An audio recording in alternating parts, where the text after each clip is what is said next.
Oh my god. Y'all niggas bet you for y'all I'll be dead. Whole lot of meds. Whole lot of clothes. Niggas be stealing my swag. I bet chat, lock in. Space.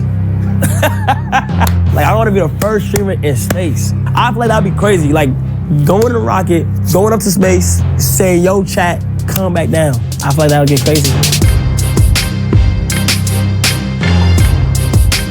Boy, fucking go, boy! When I started streaming, the majority of my content was like blowing up based off me just reacting to different songs and like reacting to different music when they dropped and albums when they dropped and just enjoying it for what it was. And then certain clips and certain videos from that stream would go crazy and then everybody just loved it. We got Utopia, arguably might be album of the motherfucking year. You've done very well for yourself. Forbes has you as the highest earning Twitch streamer. Right.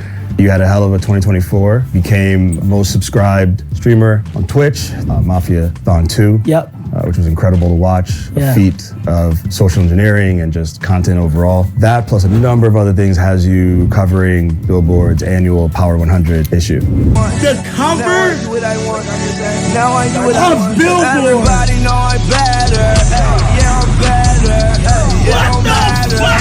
What the fuck? Did you ever think you would be Heck Billboard? No. Billboard is insane. I grew up looking at things that like Billboard had posted in the past and different people that's been on Billboard already, and it's definitely insane. You remember any of the songs back when you were still making skits, you were still in the Bronx? What music were you gravitated to and were you listening to? Nah, I was listening to, I did straight Michael Jackson up until high school. What do you mean straight Michael Jackson? Nah, I was listening to straight Michael Jackson from like when I discovered music all the way up until I got to high school. I had like a whole bunch of stuff in my closets that I would try to make it look like Michael Jackson, or like I would just learn different dance moves and dance like him.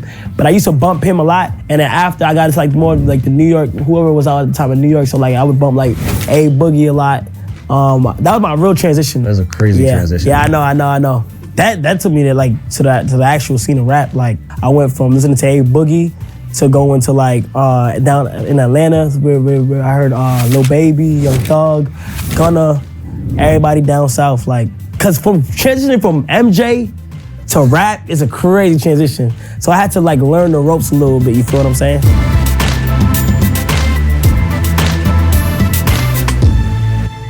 Going back to when you first started making skits and streaming for the first time, was there any idea in your mind that you would maybe one day possibly make music? No, there was no idea of mine to get into the music field at all. Like I didn't have no interest into making any songs. I didn't have any interest into like going to the studio and all other stuff, because I just know my lane. Like if I'm good at something, I'm gonna just stay in that lane. I wouldn't just like explore with different stuff.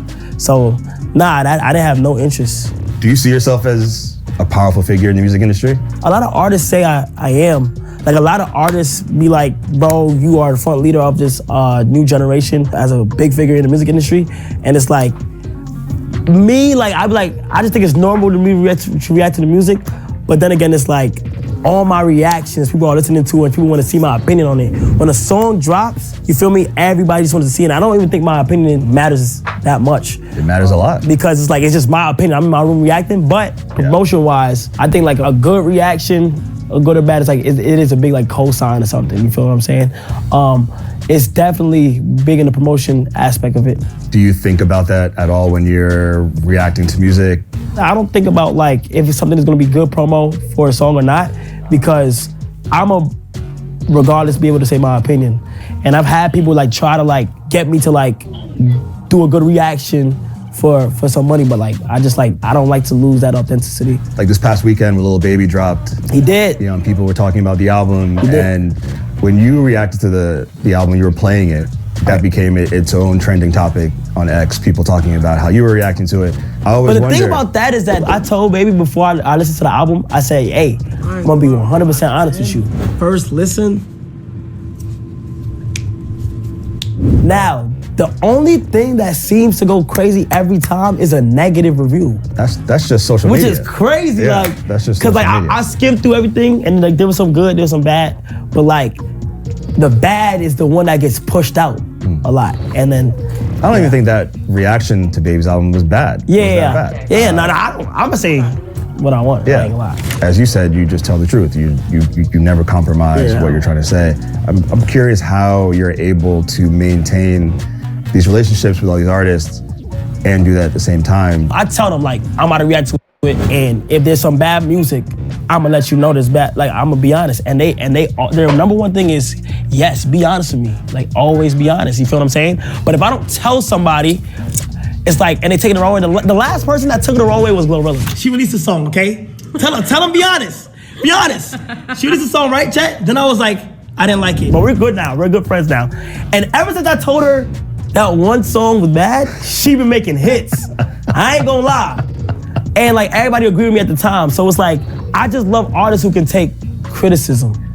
I feel like if you can take criticism and just understand that it's my opinion, if it's your opinion, now I know I got influence, 100%. Now I do understand that now, because I used to think of it as like, yo, I'm sitting in my new room and just reacting to music. I know I got influence, but I can't just put on a persona of me liking somebody's song if I really don't like it. I'd like to get into, like a little into the nuts and bolts of it. Like when you have, SZA coming over. Yeah. What happens? Like walk us through. Well, I don't know, like the process, like, okay, so if I know who's coming over, so this is what happens. So first things first, like, I'll just try to think of like what will make sense. Like usually they hit me up or I'll just reach out to them, and then like we just literally just lock it in. And my process is like, damn, I don't know how they're gonna act on the stream. Sometimes I'll be scared, sometimes I'll be nervous before it. But all it's all about is just breaking that ice. Once you break that ice, it becomes comfortable. Like, you feel me? Like, I just feel like you gotta be just like you gotta just read the room and just know how to keep the conversation going. People don't see artists often on like what they're doing on their downtime or what they do for fun. They only see like their music process, and like they only get to see what they're going through or hear what they're going through their music. Whereas like when they come over to my stream, they be able to display whatever they want, their personality, how they act, how funny they are, how serious they may be, or who they are as a person. So when you lay down on your stomach, like on your bed, you don't just... I don't lay down on my stomach and shake my ass. When I met Lizzo, she was so cool, and it's still cool down to this like day. Like she's amazing. And I was nervous for Nicki, but Nicki was great. Like everybody was perfect. Like when they come through, it's like, damn, like you act like this whole time. I just never knew. Right. When they come on my stream, it's like anything can happen, and it's live. So that's the most important part. Like it's live, so anything can happen at any given moment of time, and that'd be the beauty of it. So like I tell them all the time, just be you, have fun, and just have a good time while you're here. And it's just always amazing. So bitch, you don't want this 40? You wanna sit right here and act like you don't want this 40? Okay, should I ask you more than that?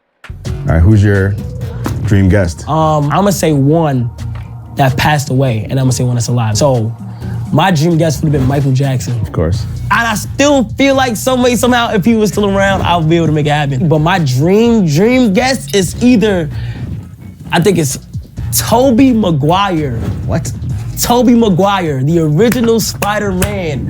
If I ever meet him, I feel like I'm good. Like, it's either that or the entire Avengers. I'm a big superhero person, so like, I love like Marvel.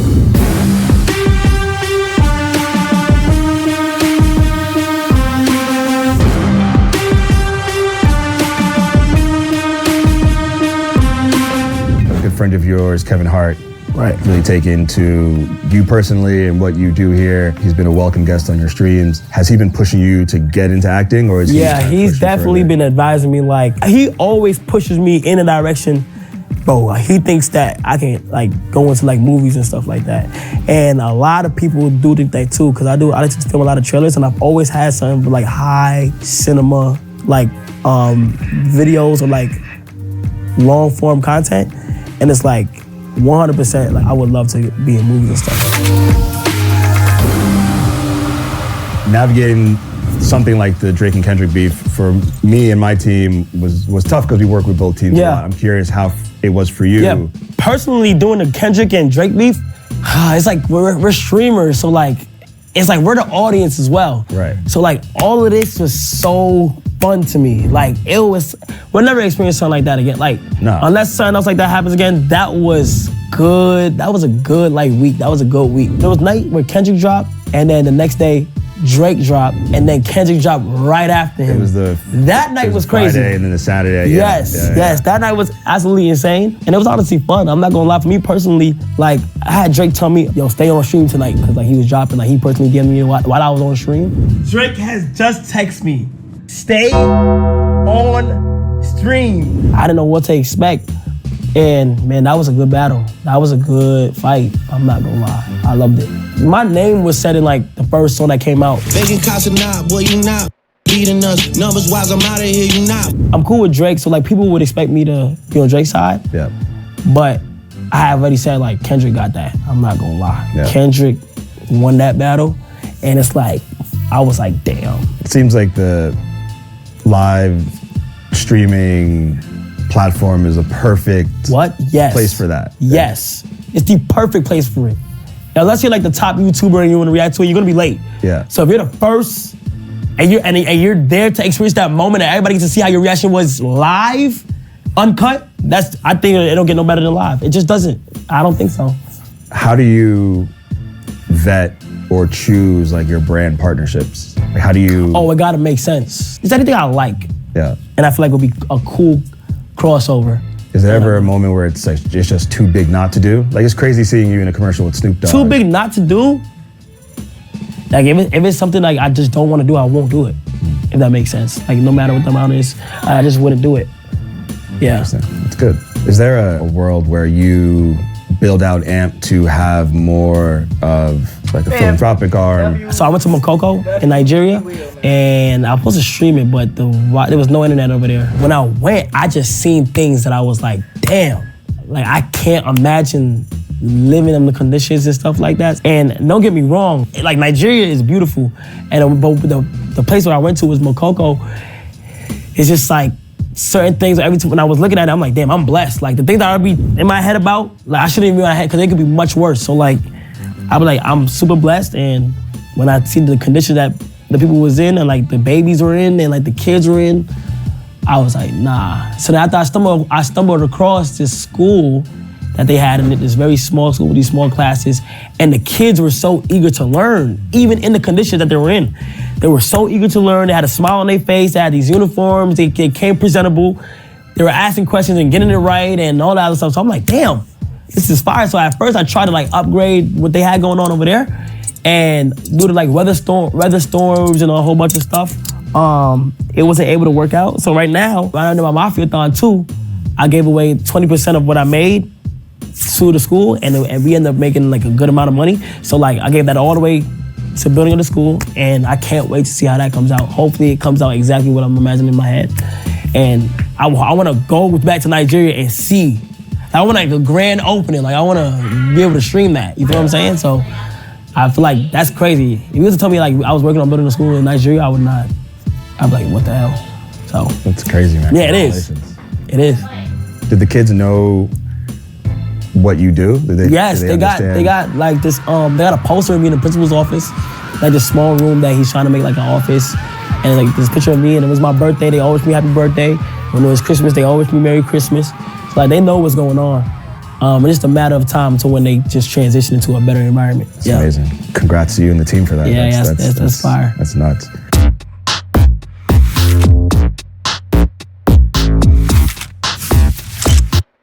If a man really hated ads, here's what he would do.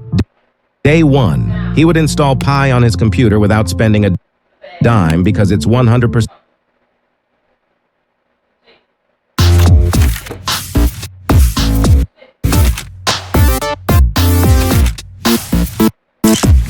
I talk to any of the kids right now that want to do YouTube or that want to do Twitch or want to stream or do whatever it is in the internet side of it.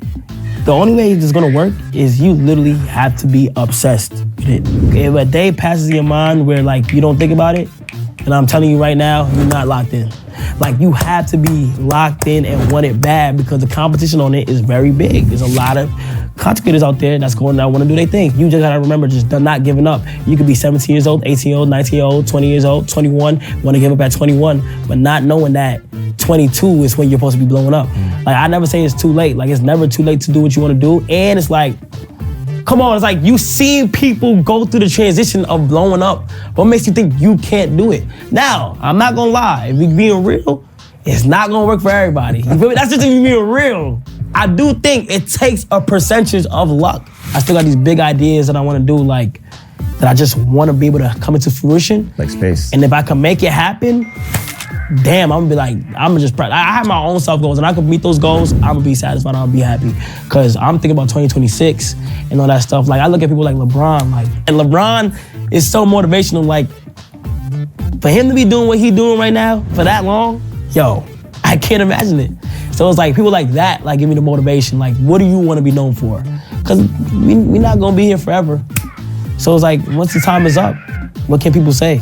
You know? So like, I just know the opportunity that's in hand and I just wanna be able to like, make sure that like, my family and like anybody in the future, whether it's my kids or whatever I have in the future, that they can look back at what I did and be like, nah, he actually had a good run. Do you think like LeBron, you'll still be streaming at 40?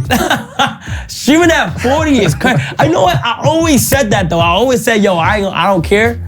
I'ma stream for as long as I can. Like I wanna be with my kids on stream. I wanna be like going like that cool guy, but like it's either that or I'm gonna be in some movies or something. I just wanna do everything that I wanna do as a kid. So everything I'm doing right now is things that I wanted to do as a kid. So I'm literally just having fun.